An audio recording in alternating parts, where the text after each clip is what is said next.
extraído da coleção de livros intitulada de O Livro do Corretor de Imóveis, de Augusto Rastenreiter. Olá! Hoje a gente vai mergulhar num assunto que está mexendo com a estrutura imobiliária do Brasil, viu? O Cadastro Imobiliário Brasileiro, o CIB. Já ouvi muita gente chamando ele de CPF dos imóveis, né? Seja para um AP na cidade ou uma fazenda lá no campo. E para nossa conversa aqui, a gente está se baseando nos documentos técnicos sobre o CIB e também umas notas de apoio que ajudam a organizar as ideias com linha do tempo e tudo. O nosso objetivo aqui é bem claro, entender o que é esse tal de CIB, por que a Receita Federal inventou isso e o mais importante, né? Como isso impacta a vida de todo mundo, proprietários, compradores e até a gestão pública. Bom, vamos lá desenrolar isso? Exato. E é importante, assim, sacar que não é só mais um número, né? É uma mudança bem grande na forma como o Brasil organiza as informações sobre propriedades. A Receita Federal está puxando isso para ela, centralizando tudo numa plataforma chamada Sinter.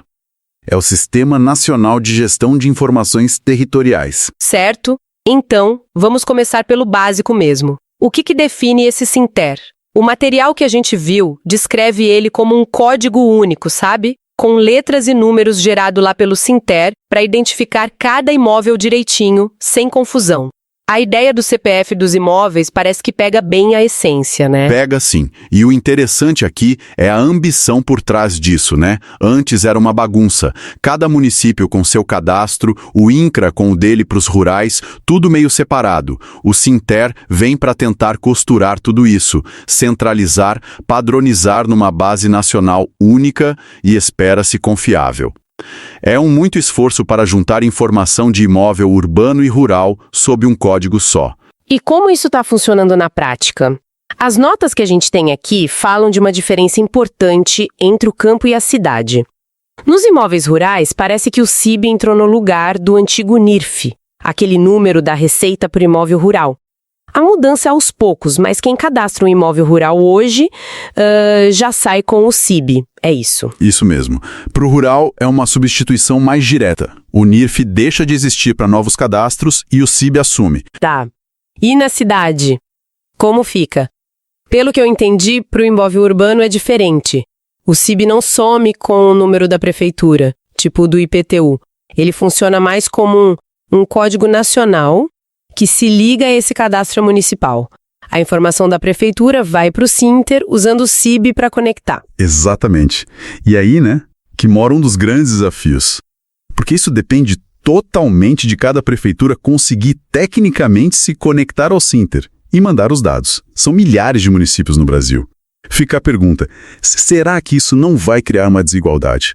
Funcionar rápido nas capitais e demorar muito nas cidades menores.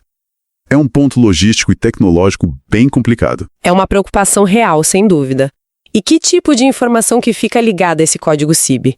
Os documentos detalham alguns pontos-chave? Primeiro, o georreferenciamento, a localização exata no mapa. Pensa como isso pode ajudar a diminuir briga por limite de terra, né? Um problema antigo, principalmente no rural. Faz sentido. Depois, vem os dados do cadastro original. Quer dizer, a informação que já está lá na prefeitura para o urbano ou no INCRA para o rural. Essa informação oficial local vai conversar com a base nacional através do CIB. Entendi. E por último, o que eu acho bem interessante, o histórico do imóvel. Indicam que o CIB vai guardar o registro de mudanças, de vendas passadas, quase um dossiê da propriedade, sabe? Nossa, um histórico completo atrelado a um código. Isso dá uma segurança, imagino. Exato. A ideia é ter uma visão completa e dinâmica do imóvel. Onde ele está, de quem foi, o que aconteceu com ele. Fundamental para quem compra ou vende. Entendi a estrutura. Mas pensando no propósito maior, né, para que todo esse trabalho, que problemas o CIB quer resolver na prática? Os documentos falam bastante dos benefícios esperados. Falam sim. Batem muito na tecla da segurança jurídica. Com um código único, fica mais difícil ter fraude. Imóvel registrado em nome de 2 donos, essas coisas. Outro ponto é a transparência. Fica mais fácil para qualquer pessoa checar a situação legal e fiscal do imóvel. E para o governo, claro, é uma mão na roda. Tem um mapa mais fiel da realidade para planejar a política de habitação, saneamento, segurança, planejamento urbano, agrário, tudo. Mas tem um ponto que talvez não seja tão óbvio para todo mundo, mas que parece ser central para a Receita: a fiscalização de impostos, certo? Ah, sem dúvida nenhuma. Esse é um ponto crucial. Como gestora do Sinter, a Receita ganha uma ferramenta poderosíssima. O CIB permite cruzar dados de um jeito muito mais eficiente para fiscalizar o imposto de renda das pessoas e o ITR, lá dos imóveis rurais. Se a gente olhar o quadro geral, o CIB é peça-chave na estratégia da Receita para, arrecadar melhor e combater a sonegação. A ligação entre o patrimônio que a pessoa tem e o que ela declara de renda fica muito mais visível. E essa questão da fiscalização leva direto para o papel da Receita, né? Ela não só criou e gerencia o Sinter e o CIB, mas está ativamente integrando outros fatores. Tem uma novidade importante que as notas mencionam para agosto de 2025, que são novas regras para integrar os cartórios no Sinter. Parece que estão apertando o cerco. Exato, apertando o cerco é uma boa forma de colocar. Basicamente, os cartórios, tanto os de notas quanto os de registro de imóveis, vão ser obrigados a informar eletronicamente para a Receita todas as operações imobiliárias. Compra, venda, doação, tudo. E vão ter que usar o CIB como código padrão nessa comunicação. Na prática, a Receita vai saber da transação quase em tempo real. Isso dificulta muito a sonegação de imposto sobre ganho de capital, por exemplo, e também ajuda a combater lavagem de dinheiro. Confesso que, lendo sobre isso, a primeira coisa que pensei foi: será que isso vai mesmo deixar a vida de quem compra ou vende mais fácil, ou é só mais controle e mais burocracia disfarçada? Olha, a promessa oficial é de mais agilidade e segurança para o cidadão, por causa da padronização e da digitalização, né? Mas é inegável que o componente de controle fiscal é fortíssimo. A Receita vai ter informação na mão muito rápido. É um equilíbrio delicado aí. E para consultar esse CIB, se alguém quiser verificar o número de um imóvel, como faz? Para os rurais, parecem mais simples. A consulta é online nos portais CNIR, Cadastro Nacional de Imóveis Rurais, ou CAFIR, Cadastro de Imóveis Rurais da Receita Federal, que são sistemas do governo para a área rural, lá no gov.br. O dono vê tudo. Quem não é dono consegue um comprovante mais simples. Isso, para o rural está mais encaminhado. Mas para os imóveis urbanos... Ainda está naquela fase de desenvolvimento, né? A consulta depende daquela integração das prefeituras com o Sinter, que a gente já falou. Exatamente. A funcionalidade completa para a consulta urbana depende do ritmo que os municípios vão conseguir se conectar e mandar os dados para o Sistema Nacional. Enquanto isso não acontece para valer em todo lugar, a informação principal continua sendo a da prefeitura mesmo, tá certo? Agora, a conexão que eu acho que muita gente deve estar se perguntando: CIB e imposto de renda. Como uma coisa vai conversar com a outra na prática?